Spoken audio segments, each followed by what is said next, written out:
Waste. Jubilee Hills palace అంటున్నారు, ఇప్పుడు రెండోసారి చెప్పారు. రేవంత్ రెడ్డి ఇల్లు ప్యాలెసా?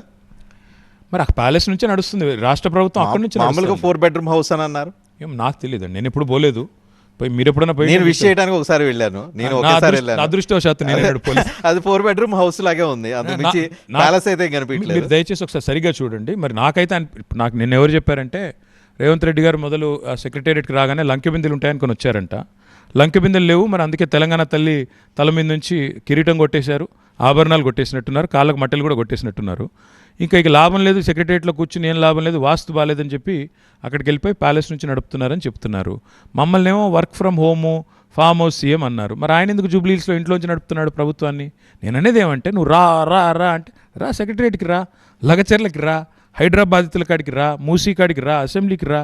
నేనేమన్నా అంటే నీకో రూలు ఇంకో రూల్ ఉండదు కదా. ఐ థింక్ రేవంత్ రెడ్డి దానికి ఆన్సర్ చెప్పినట్టున్నారు, నేను వస్తాను మీరు వస్తారా అని అన్నారు. మీ దగ్గర నుంచి ప్రాపర్ రెస్పాన్స్ వచ్చినట్టు, మూసీ దగ్గరికైనా ఇంకెక్కడికైనా రెడీ అని చెప్పాను. అంత ధైర్యం ఆయనకు లేదులేండి. కానీ నేను ఏమంటున్నా అంటే, ఈరోజు రజనీ గారు వాస్తవాలు ఆయనకు కూడా తెలుసు, ఆయన చాలా స్మార్ట్ మనిషి. పోలీసు వాళ్ళు లేకుండా బయట తిరగలేడం ఆయనకు కూడా తెలుసు. ఎందుకంటే ఆయన ఇచ్చిన హామీలు, ఆయన చెప్పిన మాటలు ఆయన అవే శాపంలా వెంటాడుతున్నాయి. ఆయన నోరే ఆయనకు పెద్ద శాపం. సోనియా గాంధీని బలిదేవత అన్నాడు, ఆ తర్వాత ఇవాళ అదే నోటితే ఆమె తెలంగాణ తల్లి అంటున్నాడు. ఇవన్నీ ఉన్నాయి రికార్డ్స్లో, పోవు కదా. రాహుల్ గాంధీని ముద్దపప్పు అన్నాడు, ఇప్పుడు రాహుల్ గాంధీ మహానాయకుడు అంటున్నాడు.